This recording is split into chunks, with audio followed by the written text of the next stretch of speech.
Berlimpahnya makanan di hari Lebaran adalah kesempatan Anda untuk mencicipi berbagai jenis olahan makanan. Mulai dari makanan utama, pencuci mulut hingga kudapan lezat dan menggoda yang menggugah selera. Sebut saja lontong dan opor ayam, rendang, sambal goreng kentang plus kerupuk, belum lagi aneka kue kering dan minuman manis atau soda. Wah, sudah pasti hari raya Anda semakin spesial ya pemirsa. Lucunya, meski perut sudah memberi sinyal penuh, tapi banyaknya hidangan yang tersaji di meja membuat Anda terlena ingin melahapnya lagi dan lagi, ya kan? Pemirsa, Lebaran bukan ajang balas dendam untuk Anda makan banyak loh. Ingat, ada beragam jenis risiko berbahaya saat Anda menyantap aneka jenis makanan tersebut. Yang paling mudah adalah kenaikan berat badan yang berisiko terhadap munculnya penyakit lain seperti diabetes, darah tinggi dan juga stroke. Serem kan? Lalu apa saja ya kira-kira faktor penyebab bertambahnya berat badan saat Lebaran? Dan apa risikonya? Nah, daripada katanya-katanya, mending simak fakta dan mitosnya bersama Dr. Arti Indira berikut ini.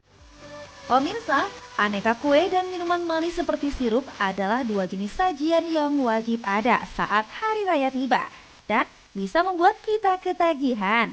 Namun, fakta atau mitosnya bilang makanan manis bisa menyebabkan berat badan meningkat. Itu fakta. Makanan manis biasanya memiliki kandungan kalori yang cukup tinggi, namun memiliki zat gizi yang rendah. Konsumsi makanan manis yang berlebihan dapat menyebabkan tubuh mengalami kondisi hiperglikemi, sehingga akan menyebabkan terjadinya resistensi insulin yang pada akhirnya akan menyebabkan peningkatan berat badan. Jika ingin mengkonsumsi makanan manis, selalu pilihlah bahan makanan alami seperti buah. Makan enak bukan berarti harus banyak. Karena makan dengan jumlah besar, apalagi bila banyak mengandung lemak jenuh yang cukup tinggi, berat badan bisa naik secara cepat. Nah, selain itu, kenaikan berat badan secara drastis juga berisiko tinggi terserang penyakit stroke. Fakta atau mitos? Nah, itu adalah fakta. Kenaikan berat badan yang drastis selama pasca Lebaran biasanya disertai dengan peningkatan kolesterol dan penumpukan lemak di dalam tubuh.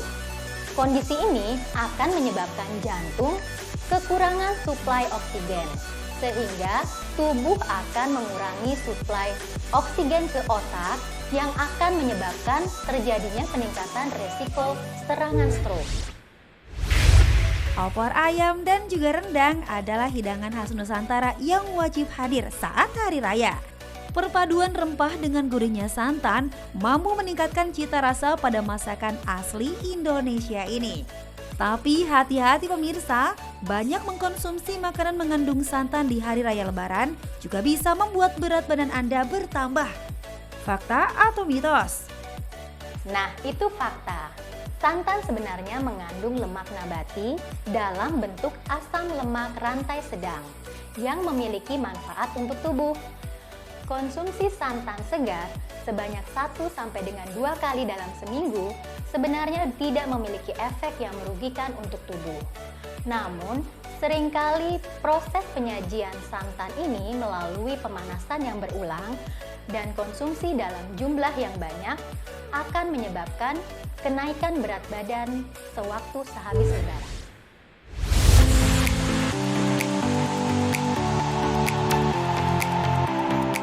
Pemirsa, tidak ada yang ingin sakit.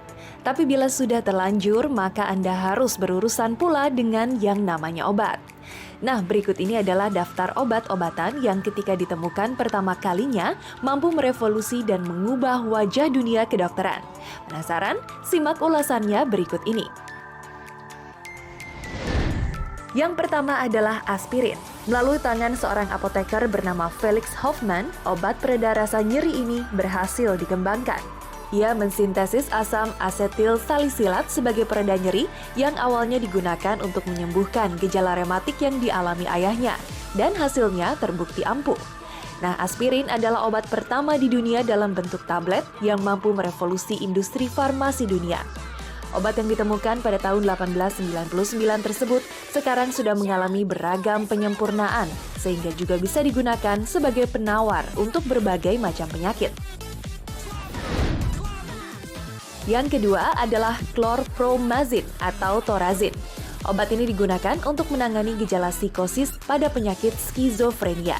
Selain itu, Thorazine juga digunakan untuk mengatasi mual, muntah, dan juga cegukan atau sendawa yang berkepanjangan. Ketika ditemukan pada tahun 1950, Thorazine menjadi sebuah terobosan bagi penyembuhan penyakit-penyakit yang berkaitan dengan gangguan mental. Pada tahun 1964, sekitar 50 juta orang di seluruh dunia telah menggunakan obat ini sebagai penenang yang sangat berguna untuk menangani gejala kecemasan yang berlebihan, stres, hingga depresi. Yang ketiga adalah nitrogen mustard. Senyawa ini berhasil dikembangkan pada tahun 1920-an dan awalnya justru dibuat untuk dijadikan sebagai senjata kimia yang bisa digunakan pada situasi perang. Namun pada tahun 1940-an, sebuah penelitian ulang menunjukkan bahwa satu senyawa dalam nitrogen mustard tersebut cocok untuk digunakan sebagai obat penyakit kanker. Senyawa berhasil diekstraksi dan diberi nama mecloretamin. Mecloretamin akhirnya menjadi obat pertama yang disetujui dan disahkan oleh Badan Administrasi Makanan dan Obat Amerika Serikat untuk pengobatan kanker sejak tahun 1949. Yang keempat adalah AZT atau azidotimidin. Obat ini merupakan obat jenis antiretroviral yang digunakan untuk mencegah dan mengobati penyakit HIV atau AIDS.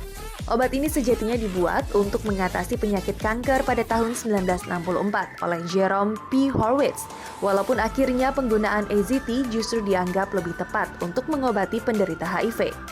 AZT sendiri berfungsi untuk mengurangi replikasi dari virus HIV dalam tubuh penderitanya sehingga efek dari penyakit tersebut dapat dikurangi.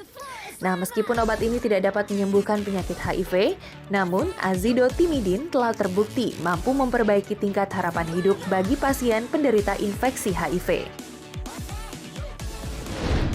Yang terakhir adalah penisilin atau PCN. Penisilin adalah sebuah kelompok antibiotika yang digunakan dalam penyembuhan berbagai penyakit infeksi yang disebabkan oleh bakteri. Obat ini ditemukan pada tahun 1928 oleh seorang ilmuwan berkebangsaan Skotlandia, Alexander Fleming. Penisilin sendiri bekerja dengan cara menghambat pembentukan dinding sel pada bakteri, kemudian membunuhnya. Saat Perang Dunia Kedua, penisilin berjasa dalam menekan jumlah kematian akibat infeksi dari luka terbuka yang tidak mendapatkan perawatan hingga 15%. Jadi wajar saja bila penisilin menyandang predikat sebagai antibiotik penyelamat hidup paling efektif di dunia.